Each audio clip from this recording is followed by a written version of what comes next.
So in today's lecture, we'll learn about how does proteins fold into 3D structure. So revising some old materials, that is what are primary, secondary, tertiary and quaternary structure. So primary structures are where proteins are just represented using just by their sequences. So for example, here you can see the proteins is represented using the lysine, glycine, glycine and so on. So this is the sequence, that's all.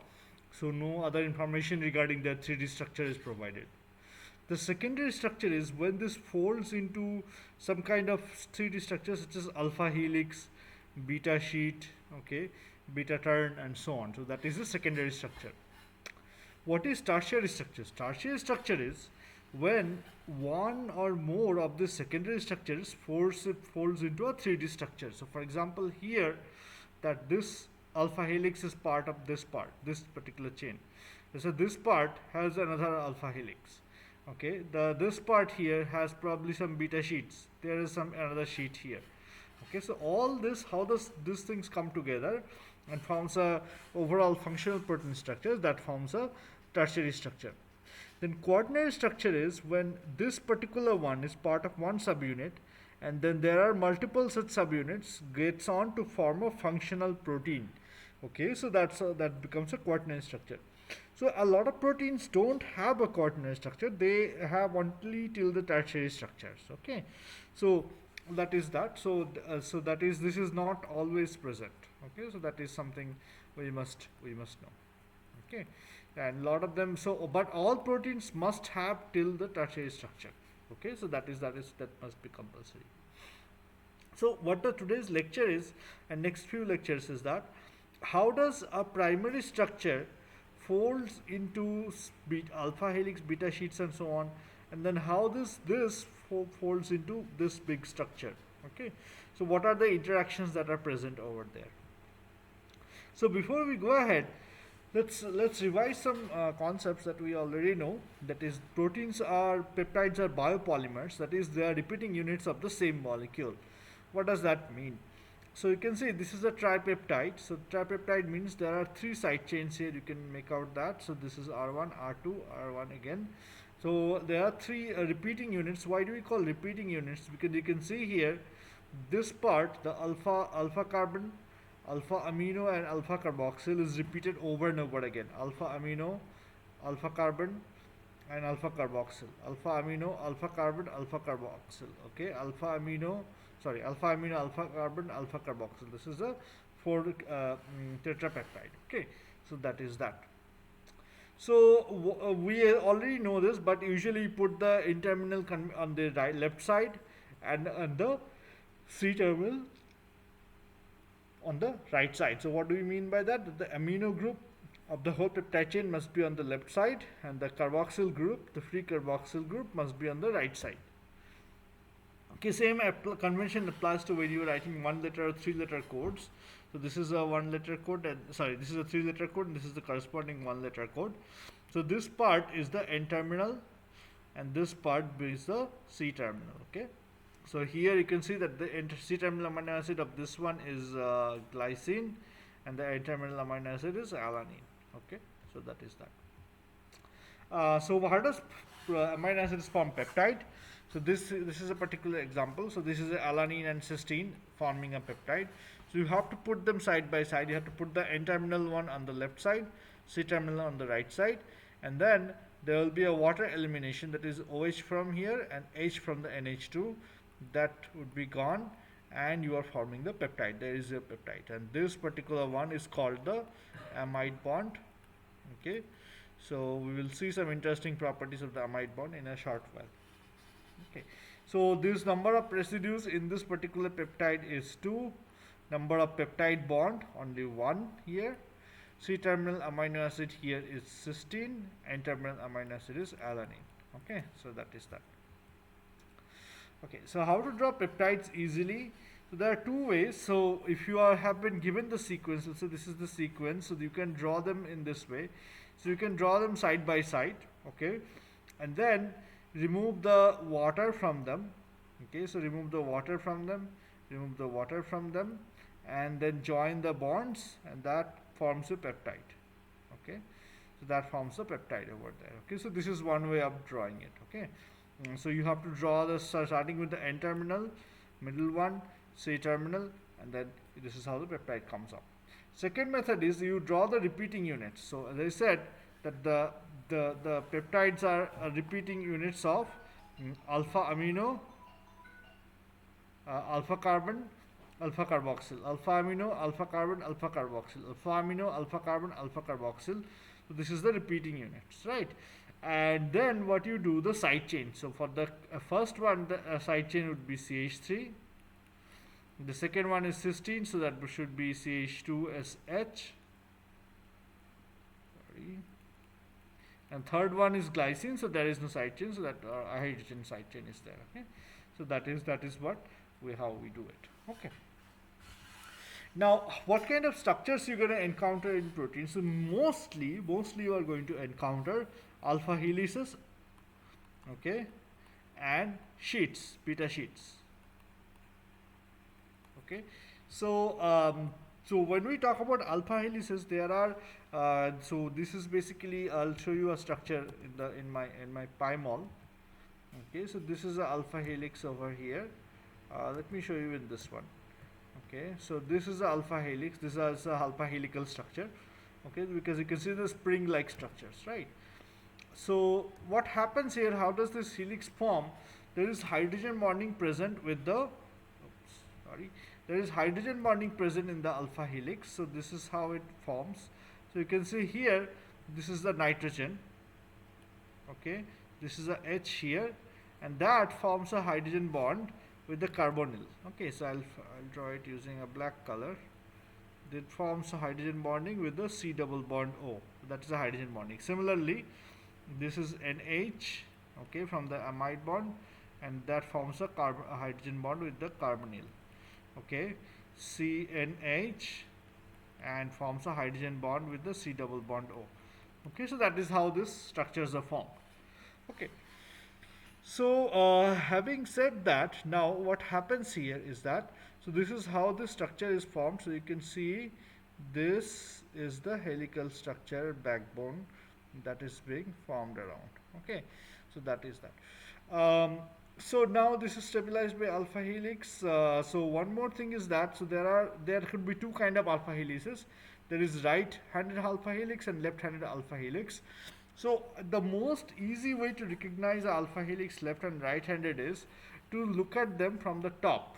Okay, so if you look at them from the top, that is, the helix must be moving away from you. Okay, look at them from the top. The helix must be moving away from you. So in this state, if the helix is turning anti-clockwise, this is for a left-handed helix. If the helix is turning clockwise, that's a right-handed helix. So anti-clockwise helices are, alpha helices are very rare in nature. Okay, so there is a paper that I might share the link with you that says that the length of this one is also maximum. I think we have found 8 amino acids. Okay, and there are, I think, only 100 or so amino acids present. You can see that number of proteins are hundreds of thousands. Out of those, only hundreds of left-handed alpha helices are there. So you can see they are very rare. So I'll show you an example of that, of a right-handed alpha helix. So we'll look at it from the top, and you will see that the helix is looking at, rotating at counterclockwise. Okay, so this is the PyMol file, one AUT file. If you see the amino acids 96 to 108, so that would be the alpha helix that we are looking at. So here in this file, so the 96 to 108 amino acid is right here. Okay, so that little helix over here is a right-handed helix. Okay, so let me look at it from the top. It's a very small helix. Okay, so this is, I'm trying to look at it from the top. So now I have, so I will unselect this, and if I zoom in, okay, if I zoom in, so you can see I'm looking at it from the top, and if you see this moves in counterclockwise directions, right? So this, sorry, this moves in counterclockwise direction. So it is moving away from you and it is moving in counterclockwise direction. So it is a right-handed helix. So if you look at this one right here, I can bet almost that this is going to be left-handed. So this is moving away from you and it is clockwise, right? It is clockwise. So this is a right-handed helix. So right-handed helices are everywhere. Okay, so that is that. Next thing I want to talk about is the beta sheets that could be parallel and anti-parallel in nature. So parallel and anti-parallel, what do they mean? Is that so that would be with the perspective of the C and N terminal. So in the anti-parallel, the two chains that are next to each other, that the N terminal and the C terminal are present in the alternate manner. Okay, so N and C terminal are present in the alternate manner.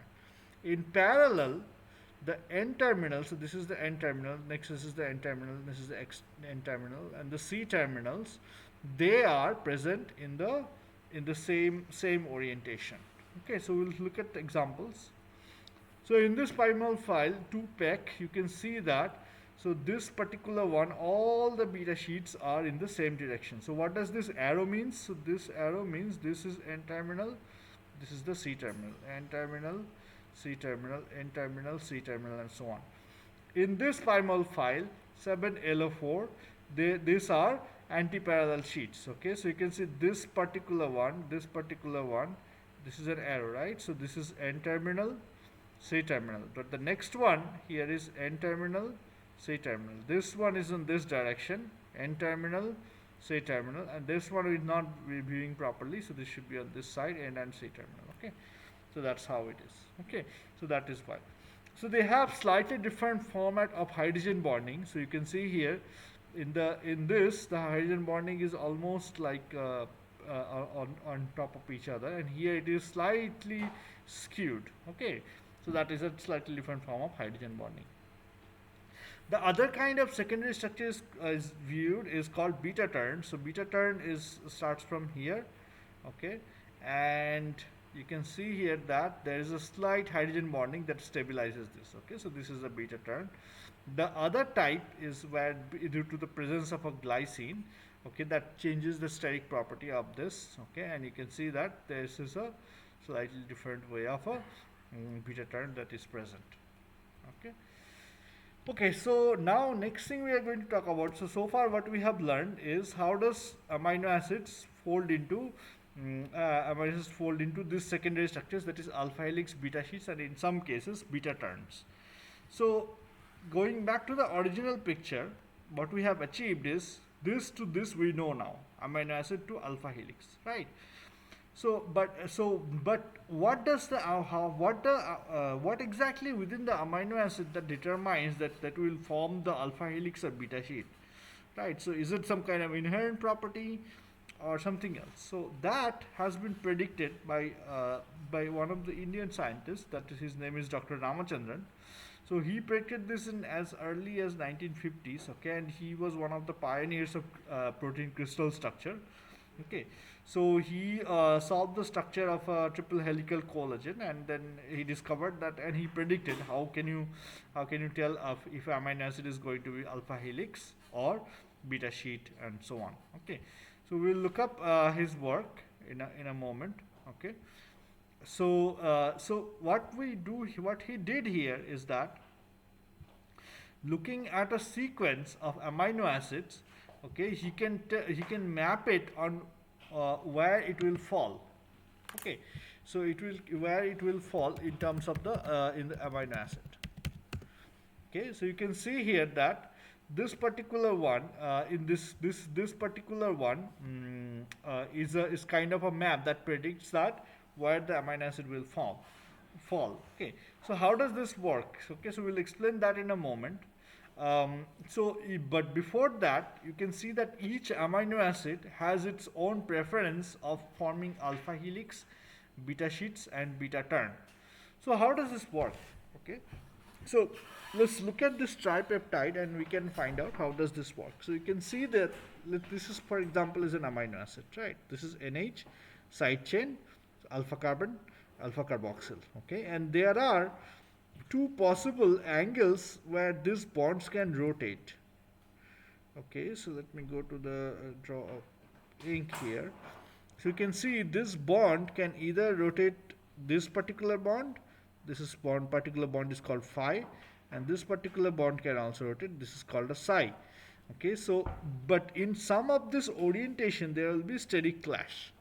Okay, so and those orientations will not be favored. So that determines that if amino acids will form alpha helix or beta sheet or beta turn.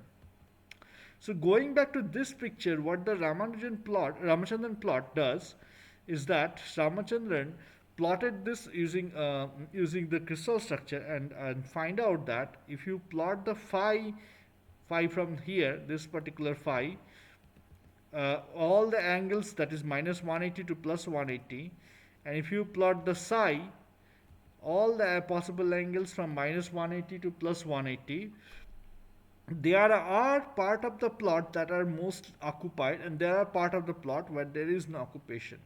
That is, some of the structures, for example this particular quadrant, there must be some kind of steric clash which destabilizes the structure. This particular quadrant, on the other hand, this has a lot of possible structures because the steric clash must be minimum, right? So you can see in this quadrant there is antiparallel beta sheet, quadrant triple helix, right-handed beta sheet, right-handed left-handed alpha helix, and so on. This was also somewhat more occupied. This is somewhat sparsely occupied, right? So you can see that that's how you can use this model to predict. This particular picture, what it does, so this is an enzyme in the enzyme pyruvate kinase, okay, and all the amino acids present, they are pi and psi is plotted. You can see most of them falls into this particular these two quadrants, okay, none here, some here, and but mostly in these two quadrants, okay. So you can predict this using the alpha phi and the psi. So what I have done, so this particular class is a little difficult to talk about the phi and psi and how the steric clash is there. So I have uploaded two separate videos for those who wants to understand this in depth, right? And I have proven this, that how this particular figure or plot comes into picture. So I have used the Avogadro model, okay, and I have taken each individual angles, like taken an angle of phi and psi, and calculated the stability based on the energy. So you would see that when I did that, you would see that there are no possible structures here because of very high steric clash, and a lot of possible structures in this particular quad. Okay, so you can look up that video, that is also available in the YouTube in my channel. Okay, so that is that. So some interesting facts about secondary structures is that so keratin, which is part of our hair, is predominantly an alpha helix. So you can see what the structure is. So this is the primary alpha helix structures. Okay, you can two of these forms a two-chain coil.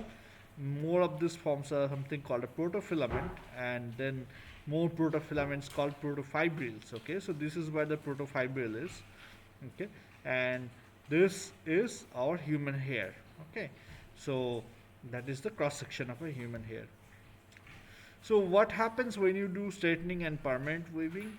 So what happens is that this keratin structures are there are a lot of thiols, cysteines there. So these cysteines form this disulfide bonds there. Okay, this is the natural hair, which is somewhat curly. Okay, so if you reduce this or use the heat, what happens is cysteines break. So this now the sulfide bonds are gone and they can take up any shapes. So you can do curling or other straightening things, and you can get any kind of structure. So then what you do, this becomes stabilized because of the formation of the disulfide bond. Okay, so this whole disulfide to sulfide formation is a redox process. So this is, let's say, an cysteine RSH, SRSH. So this breaks down and forms a RS dot, okay, an H dot and RS dot. Then what happens is that this RS dot and this RS dot, they comes together and forms this disulfide bond. In the process, it releases two electrons. So you can see electron release is an oxidation process, right? So this process to this here is an oxidation. If you form the reverse process, this is a reduction. Okay, and you need more reagents like thiol in doing that. Okay, so what kind of reagent? DTT or BME, which itself is a thiol. So they have a SH group, so that catalyzes this process. Okay, so what natural protein is beta sheet? So spider silk. Okay, so spider silk, you see that looks a lot like sheet, but that's more of a coincidence. But what happens in this silk, there is a lot of, you can see that antiparallel beta sheets are here. Okay, and this is a picture of a fiber silk emerging from the silk gland. So we'll stop here, and we'll take up the folding into 3D structure in a next video.